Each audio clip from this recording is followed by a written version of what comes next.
It's that time again. It's the Berkey and the Badger Board Game Babble Show. It's going to get wild. It's going to get wacky. It might even get a little zany. We're going to talk about board games and the board game industry. And, you know, we might talk about anything else we want to talk about. Hey, hey, hey. Ho, ho, it's ho. the... Ho, ho. Hey, hey. Ho, ho, hey. Hey, ho. Next time we'll organise that so it's like hey ho and ho hey ho hey. It could get off the rails really quick, couldn't it? Hey, welcome to the Berkey and Badger Board Game Babble podcast that is featuring the Woods of Evergreen. The Woods of Evergreen. We have a drop for the Woods. Oh yeah, sorry, it's the wrong one. Which is, it should have been this one. And here we are, just outside the castle of Babble, where King Berkey and his little jester Badger like to stroll around, looking at board games that were planted in the years gone by, and seeing which of these are still standing in the Woods of Evergreen.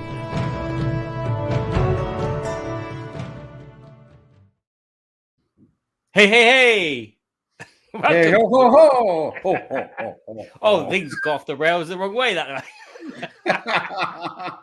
way. Well, we're here getting ready to go through our top 5 games of years 2011 through 2020. And I got to tell you, Badger, this was agonizing. I've never put together a top 100 list. I know we've talked about doing it before, and we've talked about doing it a top 50. Well, we've went in the last 10 years from this time period, and we each ranked our top 3 games, and then we did it twice. So that's 6 games each we ranked over this 10-year span. So that's 60 games that I've ranked that I feel are games that are going to stand the test of time, that not necessarily my favorite, but basically they're my favorites. But nothing beats I've never chess. organized them in a top 50, for instance. Yeah. This was a kind of a hard list. It was nice that, you know, we did do this, pick the 6 best games from each year, and then we can just, I just ran my eyes over them and go blah blah blah blah blah, blah. And then these games just jumped out at me, and I was like, okay, yeah, that one, and that one. Well, that's too many. And so it became a case of, how do I do this? Because you know, is this big epic 4-hour game better than this 30-minute small game? And the case is, basically, on a Monday, yes, it is better than this 30-minute small board game. But on Tuesday, no, the small game is better than this big epic game, because that's what life is. It's not a case of, you know, you definitely want to play this game, because that's what's happened. You know, I definitely wanted to play Shadows of Brimstone the other day, but Robin didn't. And then when Robin wanted to play Shadows of Brimstone, I didn't. It's like... So how do you rank them?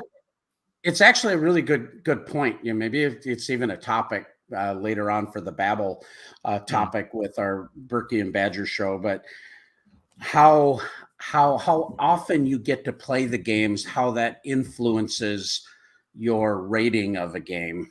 You know, because it's like some of these games I still rate extremely high, but I haven't played them recently. Yeah. But I still think of them as a highly rated game. Well, it's getting worse and worse with so many games every year, right? And now longer and longer that we've been in the greater hobby board game industry and seeing all these awesome games that have come out. I mean, it's the thing that really makes me look, when I look at the top 10, if you go to Board Game Geek, for instance, you guys can go there, and what's kind of interesting in there, you can hit the advanced search button, and you can type in a time frame of years, like 2017 to 2017. or any time frame for that matter, and you can get all the listing of all these games that were produced in that given year. Well, that was the basis in which we went and made our favorites. Well, the problem with that is there's so many games that are at the top of the rankings in the board game rankings, and that's a whole nother discussion, but that I know are very good games, but either it's not my kind of game or it's a game that I haven't ever played, but probably should have. You know what I'm saying? Yeah, exactly what you're saying. I mean, if we had played all these games, we could have probably produced a top 10 list of every year at least, rather than doing just our top threes the way we did it. And then we'd have, 150 games to, 100 games to go down. Yeah. My list, I started writing, and then I just quit writing after a while, because I go, okay, well, I only can do 5 because we decided to only do a top 5. We should have done a top 10, Badger. No, 5 is ample. 5 is ample. No, so how did you whittle your down then? Because I'll tell you how I whittled mine down. Okay, that's a good. Basically, it was the ones that I know they're a game that I just want to play at any time, that I think they have staying power. They're still being sold. They're still fondly thought of. They're highly ranked. The mechanisms are still relevant. It's not like they've, in my opinion anyway, that there's something new that's so much better. Mm-hmm. That's where was kind of my criteria. And then I had to look through that list, and I just struggled because some of my favorite games are in this list, but I've got 20 names written down here. Yeah. As I said, I skimmed through my list of everything that we've mentioned on the Evergreen, and about 7 or 8 titles popped out at me. And then I thought, well, I can't make this judgment that easy. So I just looked at my loggings on Board Game Geek, and I just basically put them in the order of the game that I played the most. Now, obviously, that's a bit biased to smaller games because you will play them a lot more because they're like family games, which are easy to get out and get to the table rather than the big epic games. But actually, it worked out quite well for me. So that's how I ranked mine. I don't know if you folks listening online to this podcast or watching us live right now can hear this, but my roof is being re-roofed, but it's the other side. I don't know if you can hear it in here, but I hear it bouncing. So if you hear some knocking sounds, well, they're pounding on the roof. So I guess go pound nails. There's a dog outside on your roof going roof. Rough. Yeah. Anyway, okay. That's like my pirate joke, Barry. It is. Oh no! All right. I came up with a better pirate joke, and I've forgotten it. Oh no! Oh no! Oh no! All right. Well, I tell you what, we might as well just jump right into this show and go for our top 5 from the years 2000, 2011 to 2020 that we think are Woods of Evergreen candidates. So my number 5. There you go. Number 5. My number 5, I'm trying to see that. For some reason, I'm not seeing the chat. I see the private chat, but not the. Oh, there's the comment button. There we go. So for any of you that join in, feel free to let us know what your thoughts are. We'd love to have you join in the chat if this is live. Yeah, and we will also on your list. Yes, and we'll be posting on the Board Game Geek Guild 2248. Barry will post a poll and some information like that, so you guys can tell us your favorite games during this period of time. So my number 5 is a game by Uwe Rosenberg, and boy, number 5 was probably the hardest one for me to select because there was so many. And when we get done, I'm going to do a couple little honorable mentions so you realize what I gave up to choose this game. But this game from Uwe Rosenberg is called Feast for Odin. Okay.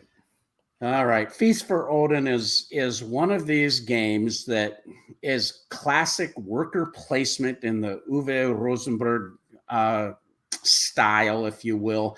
But it has this kind of a space relations Tetris mechanism that helps you get extra resources. And when you gain artifacts or you gain different tiles while you're going to, like, I believe it is 64 worker placement spots, where you can go hunting or you can go whaling, you can go traveling on your longboats if you get your resources for that. There's so many different places to go. And when you first look at it, it is like overwhelming to think, oh my goodness, I have this many opportunities to go all these different spots with my Vikings. And then you find out that, man, it's so easy to teach these different spots. And you've got your 1, 2, 3, and 4 columns. So depending on the strength, what you're going to do is going to limit or enhance the benefit of each of those spaces. And it always feels like there's something good that you can do, but there's always an optimal type of move that you can make. You're collecting some of these different cards that'll allow you to modify. There's some little bit of dice rolling, a little bit of random at different spots. But these worker placement spots are so thematic. You're collecting these resources to go to your tile. I don't know if you have a picture there of the tile laying. Everybody has their own tableau, and then you can get additional ones that are unlocked, these different islands, and you're going to get extra points for filling all of these out at the end of the game.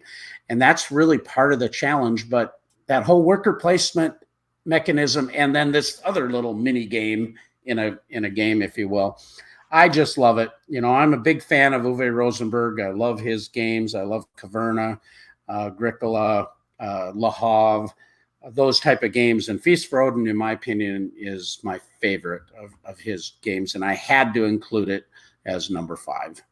Yes, there you go. And as you can see, you're looking at my Board Game Geek page. And as you can see, no logged plays, no rating. I haven't played it. What do you mean, oh boy? Good. What do you mean, oh boy? Because it's so good. I know some people that don't like space relations. They don't like that type of mechanism in a game. I have a good friend. His name is Barry, actually, too, and he doesn't like those kind of puzzly piece things. He doesn't like that. But I found it really, really easy and fun to add that to the game. Yeah, I love Agricola. I will probably get this maybe in some time, but it's like a case of other games just like get me instead. But anywho. Well, and you've got to feed your people, and you've got these fish, and you've got these big hunks of wood, and these tiles flip over to give you a better one. And I mean, they're just. That was such a quick overview of the game, of course, but it's just, I don't know. It just feels thematic. Feels like you're out there scavenging for food and whale meat and all kinds of stuff that you're doing. So, yeah. So my number 5 is a Matt Leacock game. Yes, and that would be Era Medieval Age. That's such a good one. A kind of roll and write, but you're not writing. You're actually building stuff. In reality, basically, you have these really, really cool buildings, which each have their own little power. And on your turn, you're going to be rolling some dice. Your dice are your workers, and you're going to do Yahtzee style. You roll 3 times. You save the ones that you want to save, and then re-roll the ones that you don't. Although there is some sides on them which you cannot re-roll, and they have like a skull on them, which is a bummer. But at the same time, they do give you a lot more resources than the basic dice do. And then you are enacting, you are collecting those resources and then using those resources to build your city and get it bigger and bigger. And there are some dice which will attack your opponents to your left and your right of you. And you basically got to either have more swords than them or enough shields to defend against them. Otherwise, they steal some of your resources. And you'll do this until X amount of buildings will run out in one of the piles or several of the piles. And that will be the end of the game. And then you count your points for the buildings that you built. If you've managed to build a wall all the way around your city, it doubles the points for all the buildings inside the city. And yeah, that's basically it. I find it really kind of therapeutic building games. I love building games. There's a few more that could have been on my list, but as I said, I rated this on the number of plays, and this one had more plays than any other game of this ilk, which is 16. And most of those have been solo. So about 10 of those I played solo, and then 6 were probably with other players. You like it solo? Yeah, it's not too bad solo. It's not great. The good thing is you haven't got to like do a deck of cards and stuff. But it is fluid and pretty quick. It's pretty quick. The combat phase is the thing. But yeah, it's enjoyable. It's gorgeous. I want all the expansions because all these different buildings do different things. They give you different resources or give you different powers. But it is kind of very well balanced in regards to, you could keep getting all these buildings which give you all these dice, but then all these dice needs to be fed. And so you need to produce, as you say, lots of food to keep those people happy. Otherwise you get sadness and death, and then that's negative points. So there you go. My number 5 is Era Medieval Age. Yeah, I love that game. We've played that a couple times. I have the one expansion, and I think we played the expansion. I'm trying to remember. What, the river was the one? Yeah, maybe we haven't played it yet.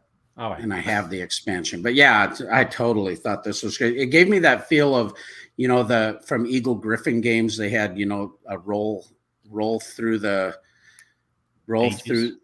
through the ages and the Bronze Empire and all that. It gave me kind of that feel, except not having to do that roll and write mechanism. You're actually placing all these things, and I thought it was brilliant. I love that game. Yeah, I don't like rolling rights, but I like this. Yeah, I hear you. No, that's kind of the way I feel about it too. Wonderful. Okay. Well, we're going to move on then to number 4.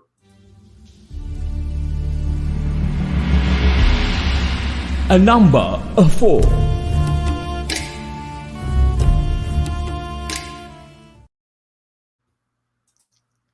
Number 4. Okay, this was kind of hard too. What do you do? There's so many good games on my list, but this will tell you something about why I put it there, because I generally don't buy a game that is super deluxeified. Okay, there's only a few games that I have that have that super deluxeified approach. Like that isn't on this list because it's a more recent game, but like Foundations of Rome, of course, is like over the top production that I just amazingly love.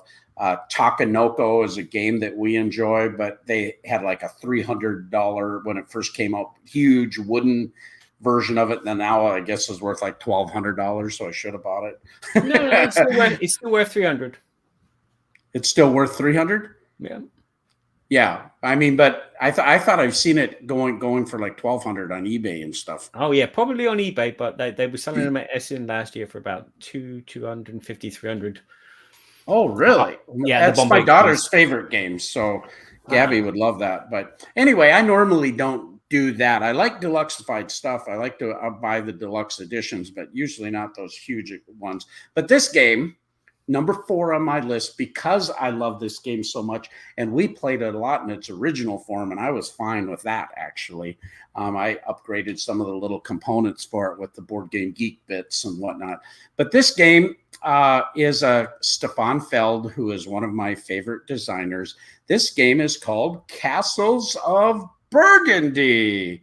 And I got the great big honking deluxeified baby that they put on Game Found.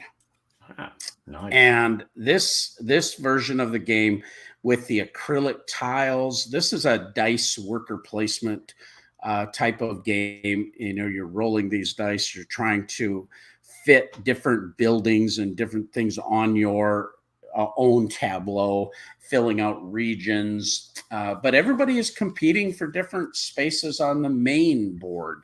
And this new deluxified treatment is just fantastic. The production, in my opinion, is well worth the price. It just made it so much more enjoyable. You've got some of those special monument places that sometimes if you get that one, you get a extra action, and you start to kind of snowball a little bit with some of those type of acquisitions, if you will.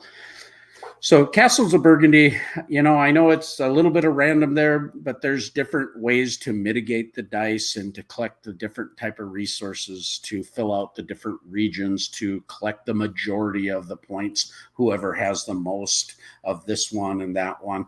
And I find it kind of difficult to know where everybody else is. You generally can see it, but where everybody else is in their total point scoring, because this is a big point salad game. If at the end of the game, there's always an excitement and anticipation of how close it's going to be.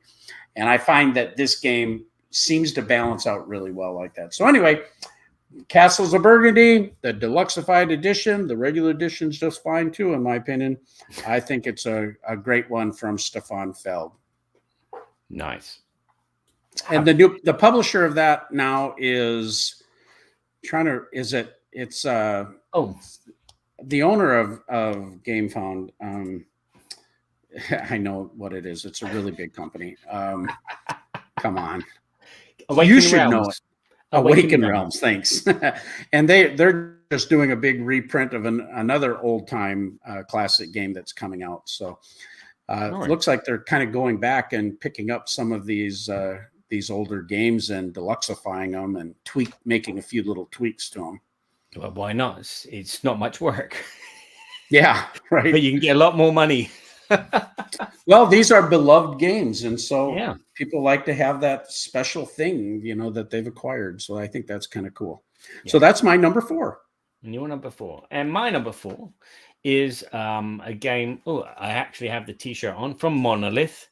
And that be Batman Gotham Chronicles, which I've played 24 times. Wow. I love this game. Wow, I played a lot of it, demoing it as well. So, I just think it's a great game, and it captures that kind of Batman feel for me personally, due to the fact that there's dice rolling and there's planning and working as a team, because it is a one versus all. So one person will be controlling the villains, whether it be Joker and his thugs or the Riddler and his thugs, but there's loads of different thugs with different powers and different abilities. And you're going to be given a scenario, given a landscape to conquer, and then both sides just go head to head.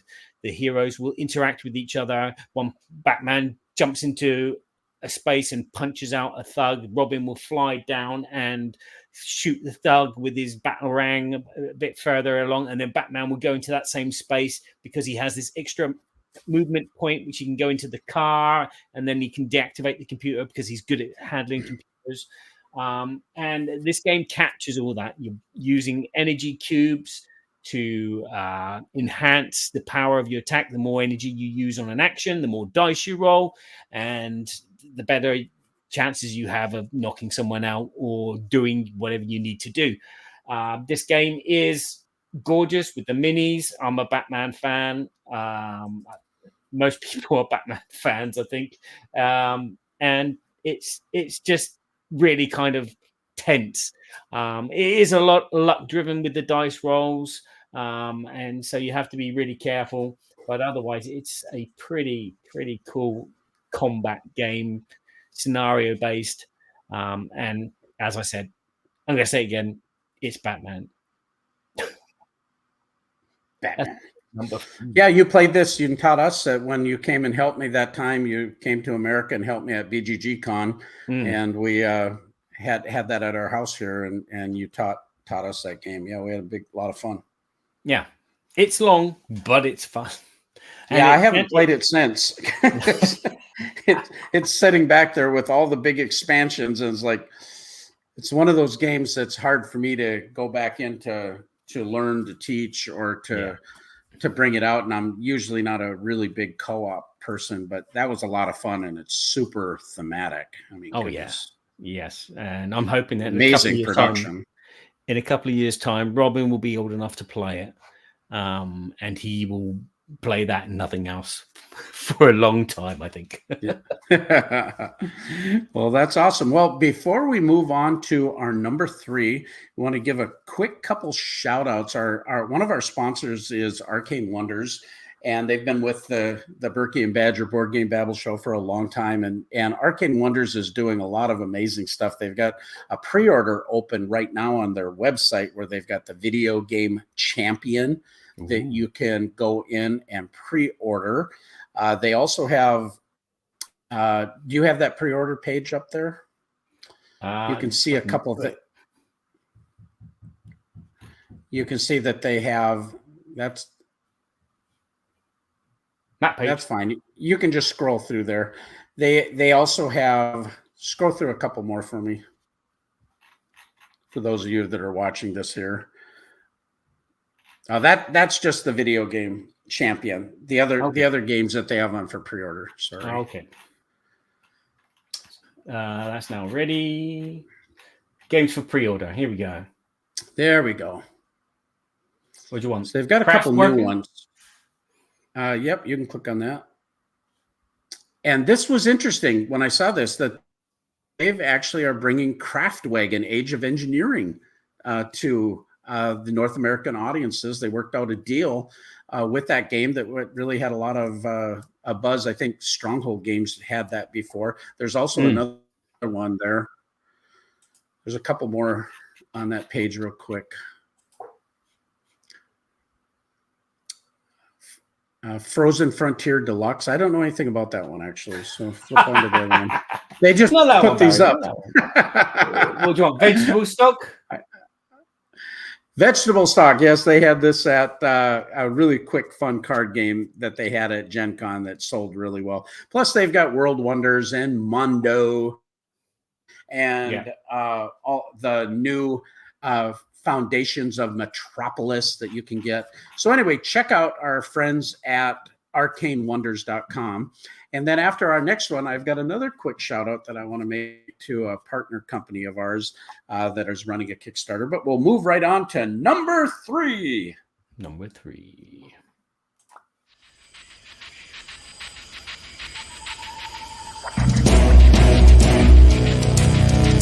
Et numéro 3.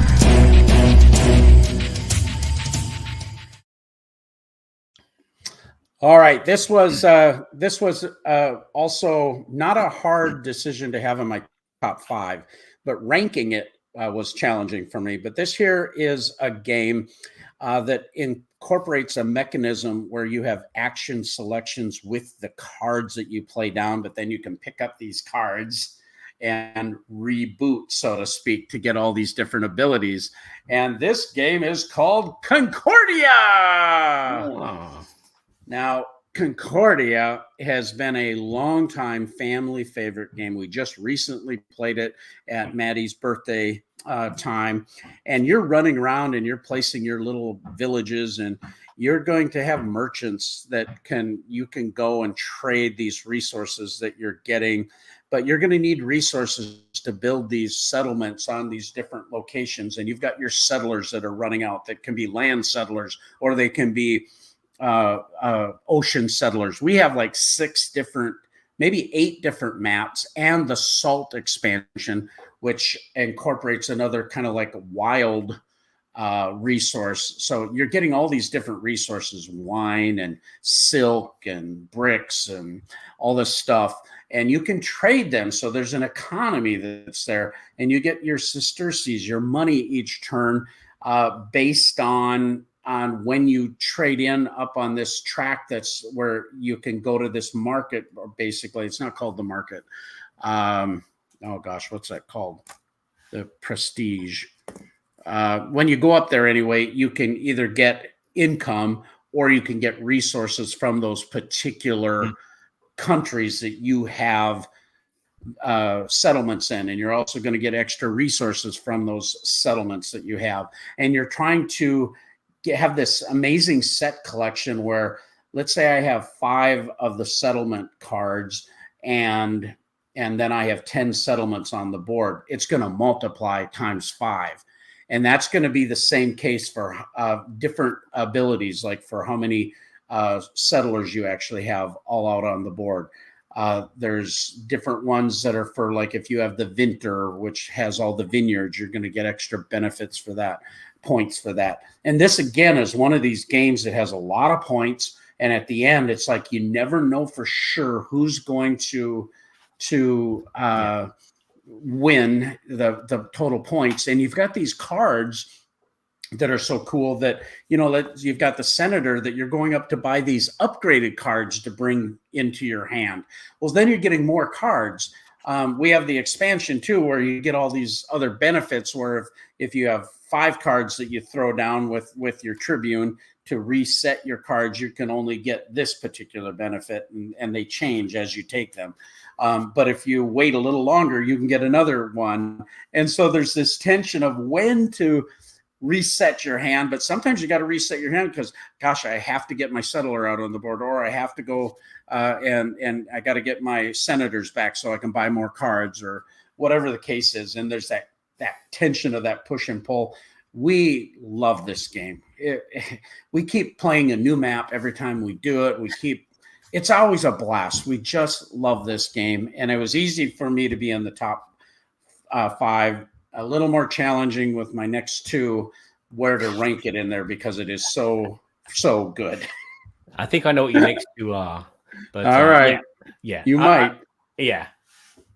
This is a game that I want to get to the table a lot more. I've only played it twice, but I love the idea. It's very easy to get into. It's very simple, but it's like an area control, resource management, all the things that I really adore. And it's just simple with a deck of cards. Well, and if you don't get your settlement there first, it costs you more to place a second settlement. Everybody can get a settlement there, but there's a race to get the different ones. And then if you're trying to monopolize the wine or the silk or the brick or the wheat or whatever, there's just that push and pull of who's going to get there first. And, and do you have enough resources to do it, all of that. Yeah. Okay. Great choice. My number 3, though. My number 3 is a game that I've played 50 times. Ooh. Which is, I need to explain 50 times, 50 recordings, basically of an hour or 2-hour gaming session, because this game is ginormous. It's the 7th continent. Oh, sure. It's a survival game which could go on for days, or it could last an hour, depending how good you are. But I've got where it lasts for days. You have this island. It's always the same island, practically. And it's made up of cards, and your life points are made up of cards, and all the events and everything that you do is made up of cards. And at the beginning of your game, you're going to choose one of the maledictions, which is your objective to get rid of. And you have to use your memory to remember where things are and explore this island. And as I said, get rid of this malediction before you run out of life points and die. This game is a survival game. There's no two ways about it. You're going to be starting off on a bit of the island, and then you've got things you can do. You can go north, you can go south, maybe west, and then you've got these things that you can see along the way. So you might choose to put your hand inside the hole in the tree to see if there's something in there which is useful, or you could just ignore it and carry on and try and get to your objectives. It's a how do you explain it? It is a game of the more you play, the more you know it, and the more you can invest time into it and use the mechanisms inside the game to become better. And as I said, survive longer and find your objectives and your goals. It's a game of calculating.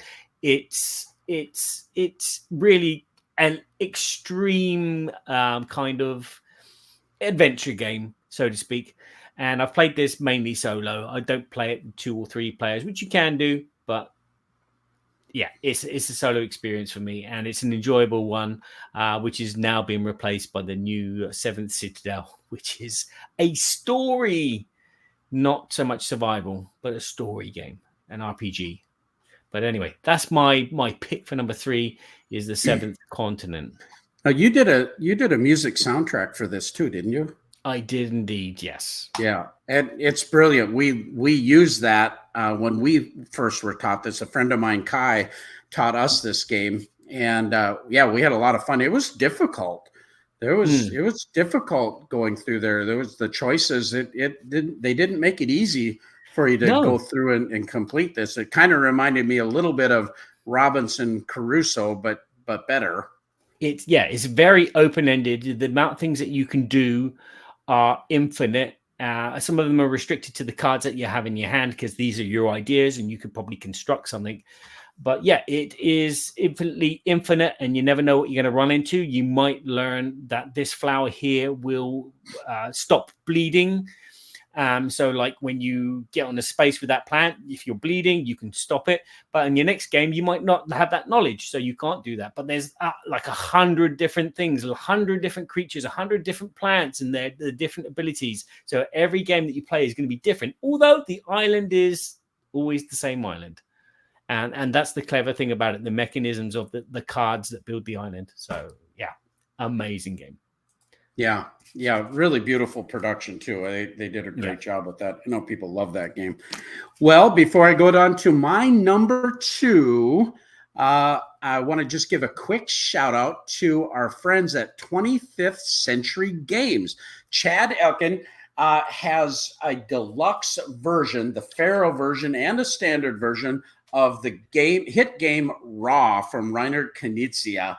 And they are on Kickstarter now with a all new expansion. They've got a couple other little games that they're offering in this campaign as well. But one of the things that's super cool, Raw is one of my favorite games. I love Raw. I bought the deluxeified version on their Kickstarter a couple years ago. I thought it was amazing how they re-implemented that. The Vincent Dutray art is amazing. Well, nonetheless, we made an ancient Egypt map. In fact, I think I have it right back there, actually. Yeah, sitting right there. That map is like fantastic. One of my favorite thematic maps from Game Toppers. And I sent Chad one just for giggles. He has one of our Game Toppers, and I sent him a 3-foot by 6-foot ancient Egypt because I knew it was going to be perfect, and I thought he just would love it and have fun. He called me back, goes, "Berkey, this is so perfect."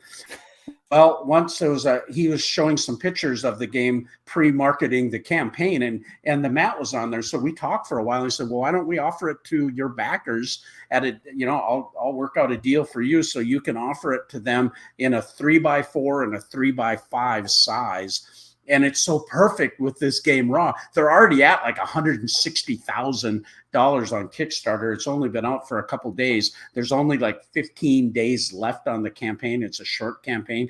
But not only can you get this amazing deluxeified version of the auction bidding game Raw, you also can get a deluxeified mat. And he took all the stops out where you get the storage bag and the mat and some discounted shipping on it. So you got to go check out this Kickstarter for 25th Century Games, the game Raw, and some of the expansions. If you love that type of mechanism, I think you might want to check this one out. Some great prices on it too. I was really amazed at how well he's doing this campaign. It's super cool.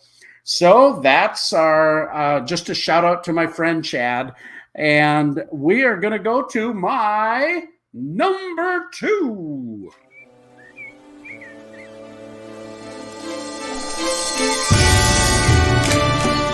Number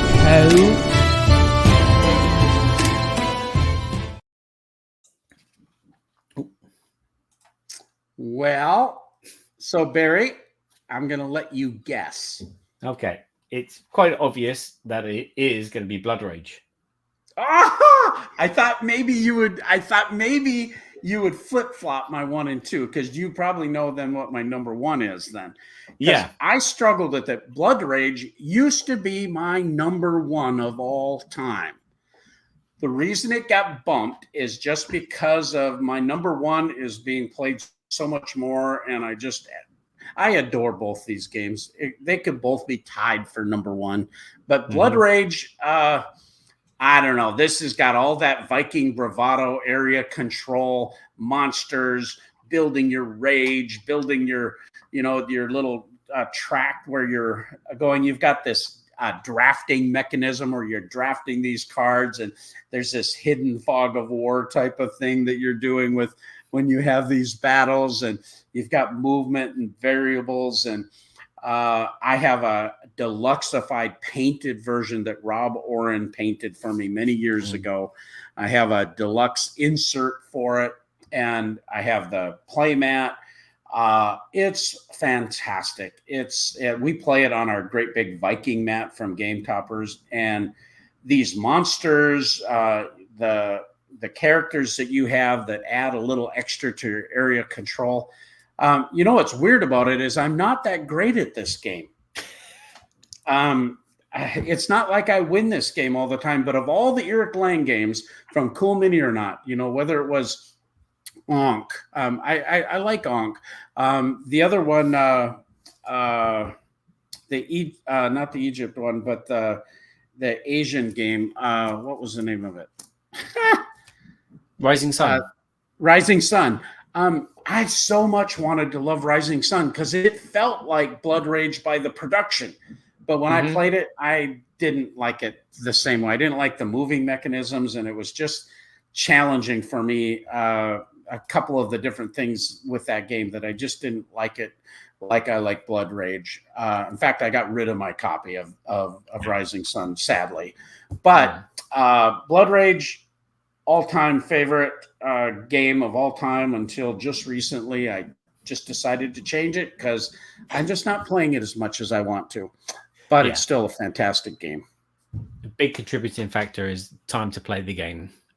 Yeah, that too. Yeah, that too. Yeah. Hey, we got Rick O is here. Hey, Rick, good to see you in the chat. So you're number 2. This show is going a little longer than normal. Oh, yeah. It's lucky we didn't do 10 then, wasn't it? I'll make this one very quick then. Number 2 for me is Splendor. Quick playing 30-minute game for me.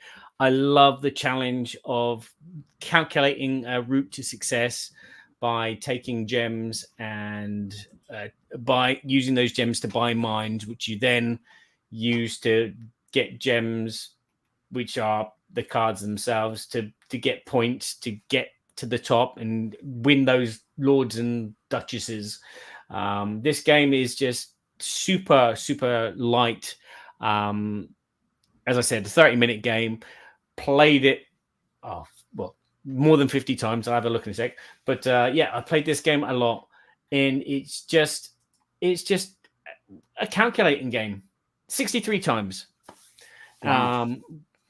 As you said, on your turn, you're either taking 3 gems which are different colors or 2 of the same color, or you're using gems that you have to buy a mine which has a gem with it and maybe some points. And then these cards produce gems automatically. And it's just this engine building game, which is super, super fun. I got the expansion. I'm not too keen on it, but the base game itself is just one of those great games, and it's one of those great games that I've sleeved because it's so good. It's such a great gateway game too. It's so easy to teach, family type of thing, and we have the I taught it, and then the people liked it so much I just actually gave it to them, and then I bought another copy and gave it away to someone else, and then I got the Marvel version of it, which I just like even a little better. My grandson Philip, he loves playing that one. Yeah, I'm sure Robin would as well. And I mean, I've already taught Robin Splendor. We've played Splendor with Robin, and he picked it up. But when you lose, it's just like, I don't want to play this anymore. But yeah, I love this game mainly because it's a game that I can beat most people with as well. So I have my plan, my technique of, and I'm always kind of quick as well. So it's like I know what I'm going to do about 2 or 3 steps ahead. So 3 turns ahead, I know what I'm going to do on my third time. So it's like, sure. It's one of those games that I'm proud of being good at. Yeah, fun game, and it's big time sales. So yeah, it's out there. Yeah. Well, before we get into our number one, a quick shout out to Game Toppers LLC, our sponsor, and of course, I'm heavily biased about this company because I own it. We just finished our 4.5 Galactic Kickstarter, and what was fun about this campaign was we introduced our new Galactic acrylic rails that could be interchangeable with the fantasy D&D themed rails for our Mycroft and now our Watson toppers. So these here are super cool that can be interchangeable, and we're going to have new designs in the future to provide flexibility in the military grade aluminum, where you can put different inlays in here to have thematic elements. They're gorgeous, super cool application, very affordable. And then likewise, we have a bunch of package deals. The campaign is over, but you can still late pledge and get in on most of the goodies that we offered during the campaign. And one of the big things that we did on the campaign is we offered our brand new terrain packs. And the terrain packs are for miniature war game made out of neoprene, amazing road systems. We have these amazing rivers. We also have you'd probably have to go to the Kickstarter page to show some of those assets. They're not going to show on the website that much. But these terrain packs and the new terrain mats, they're absolutely gorgeous. From Jay Solansky, just did an amazing job. In addition to that, we have the new Galactic Deck Builder mat that is perfect for Star Wars Unlimited, perfect for Star Realms, the new Star Trek deck builder, and Star Wars, the deck building game. Just super cool. And we have all these mat bundles where you get double mat bundle and even a 4 mat. If you want to get 4 of our mats, we have 32 different designs that you get 4 of them. You get a 5th one absolutely free. And the 4 mat bundle is already discounted and huge savings on shipping and all that. Crazy bunch of 15 like stretch goals were unlocked. You can still take advantage at GameToppersLLC.com, or you can go to the Kickstarter page and hit late pledge. Our Shopify web store at shop.gametoppersllc.com. Hit late pledge, and you can get all these new goodies. And you can also get stuff that's shipped immediately through our web store. So check out all those new innovations. We hope you would enjoy those at GameToppersLLC.com. And now, my number one.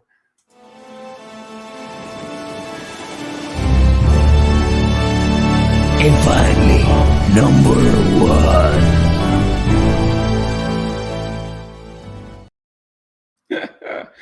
Number one. So you know what it is there, don't you, Bear? Oh yeah, I forgot to put it up. It's that card game that you're quite good at. Was it Clank, the deck building game? No, it's not Clank, the deck building. No, it's not Clank, the deck building. It means that it must be this little doozy, which is... There it is. Baseball Highlights 2045 by Eagle Griffin Games and Mike Fitzgerald, one of my favorite designers.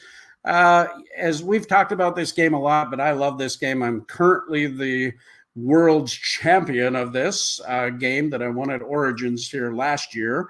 It looks like we're going to have a tournament at BGG Con, so I'm excited about that. Ooh. But this game has several expansions, and it has this asymmetrical back and forth type of card play where you have 3 different factions. You have the robots, you have the cyborgs, and you have the naturals. The naturals, this is when baseball started losing favor, and essentially they came out with robots to spice up the game and to get more interest in the game. And then the humans couldn't keep up, so they got cybernetic implants. But then there were certain naturals who could really compete with them. And a natural card might be canceled by a cyborg, or a cyborg might cancel, or a robot generally has a lot of offense, but they also have defensive abilities.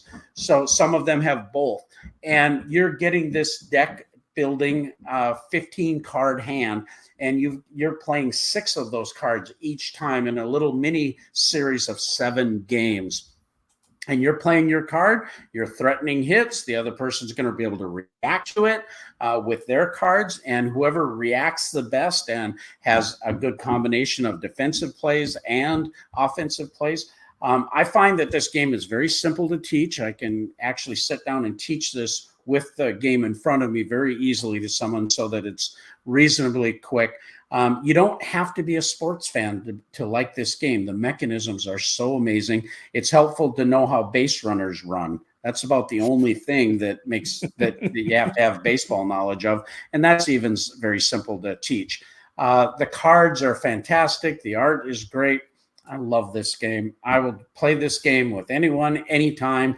I teach this game. I don't remember a time that I've ever taught this game that someone hasn't said, oh, I got to go get a copy of this.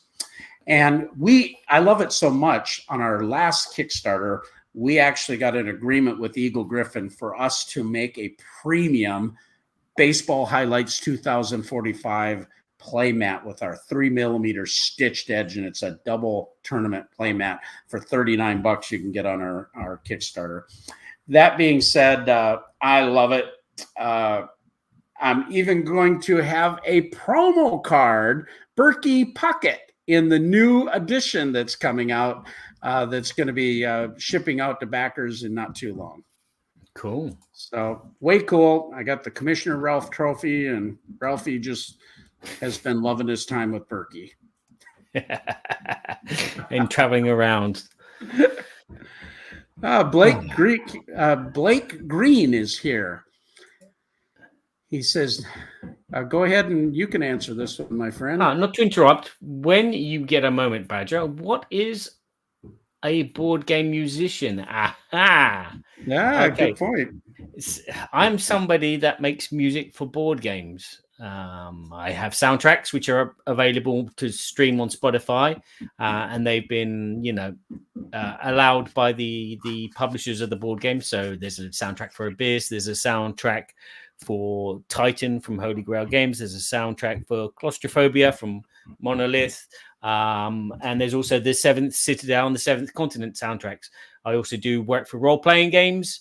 I am working for Sirenscape, who do soundtracks and sounds effects for all their Dungeons and Dragons, Call of Cthulhu, Pathfinder, Starfinder, and all that stuff. So that's what a board game musician is. I'm someone that makes music for board games, and hopefully will continue to do so for many years. And you've done some on your own, like Last Light, which is a zombie theme, kind of eerie background soundtrack that you can use for a variety of different games. Yep, and I've done a lot of work for Lucky Duck as well. So Chronicles of Crime, The Destinies, so that they all use an app with their board game. So yeah, there's my music and sound effects all in there as well. So there you go. Hope that answers your question, Blake. Any other questions? Let me know. Yeah, it's amazing stuff. He does great work. They're really cool. Well, really well done. Well, what is your number one, sire? Are you going to guess? Oh, Arkham Horror. Wrong year. No.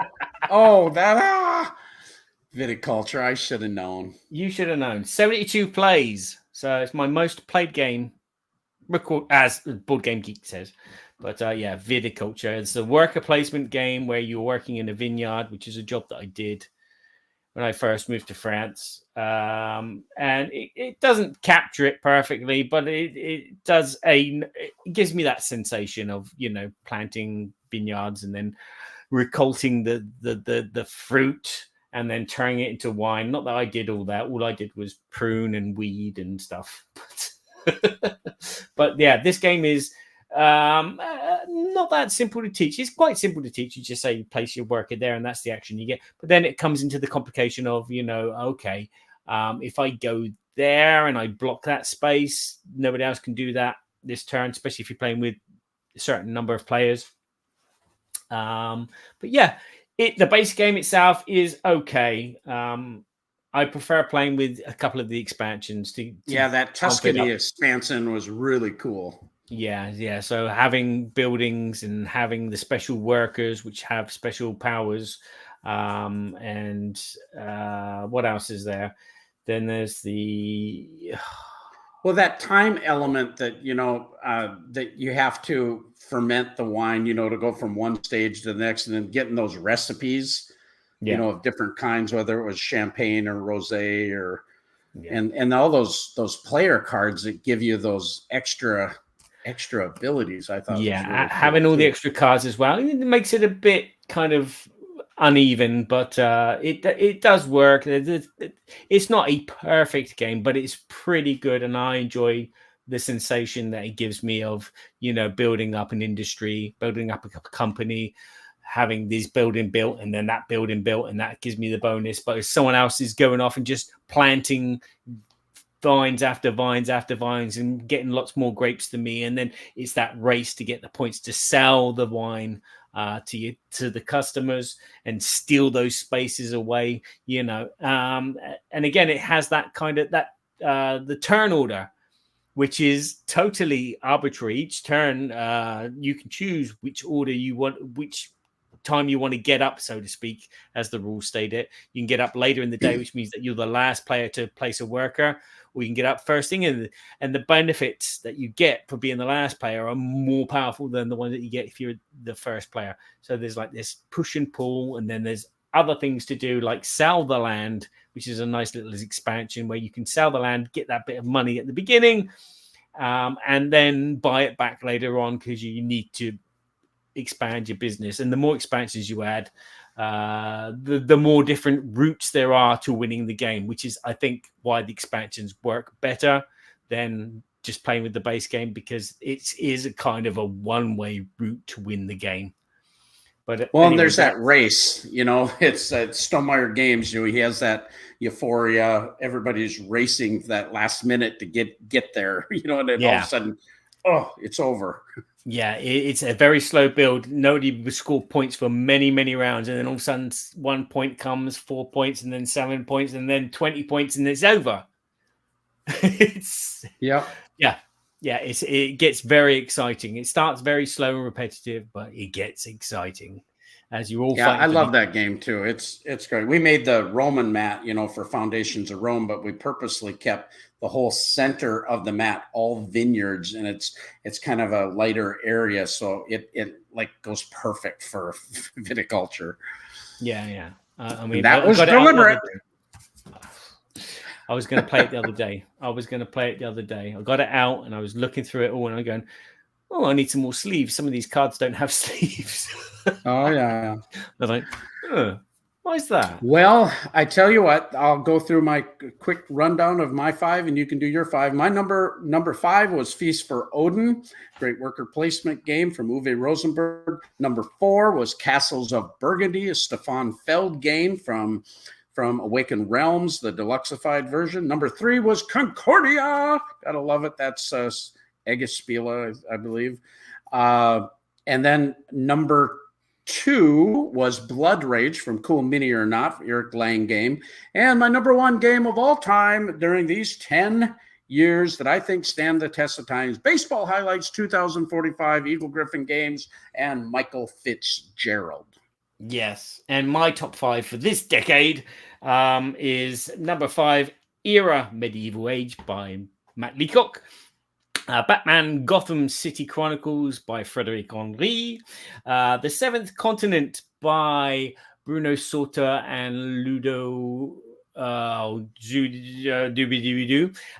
Splendor is my number 2 by Marc-André, and Viticulture is my number 1 from Jamie Stegmaier. Jamie Stegmaier.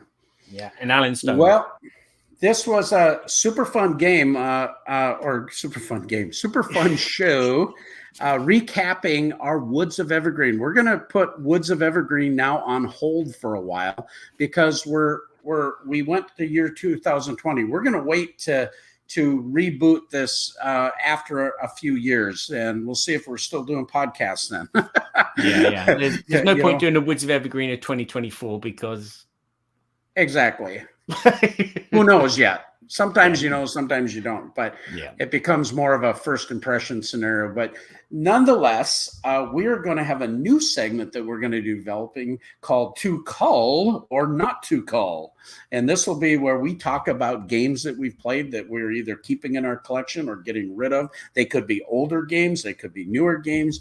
And we're going to kind of go through that little fun scenario, talking about games that we've played recently and or in the past that we're either culling or keeping. So that being the case, we will have that in a more short format. This show went a little bit longer, but normally half an hour, 40-minute show. But we will have on the 18th, we're planning another Berkey and Badger Board Game Babble show. And you can check us out on our Facebook page, Twitter, X, or our YouTube channel, or Board Game Geek Guild 2248. And just type in Berkey and Badger, you'll find us, and we can help you all out with whatever we're coming up with next. And thanks again to our sponsors, Arcane Wonders. Check them out at arcanewonders.com. Check out 25th Century Games, Kickstarter, Raw! And of course, you can late pledge for GameToppersLLC.com. Cool. Until then, ciao for now. Thanks everybody for listening. Appreciate it. Push the right button.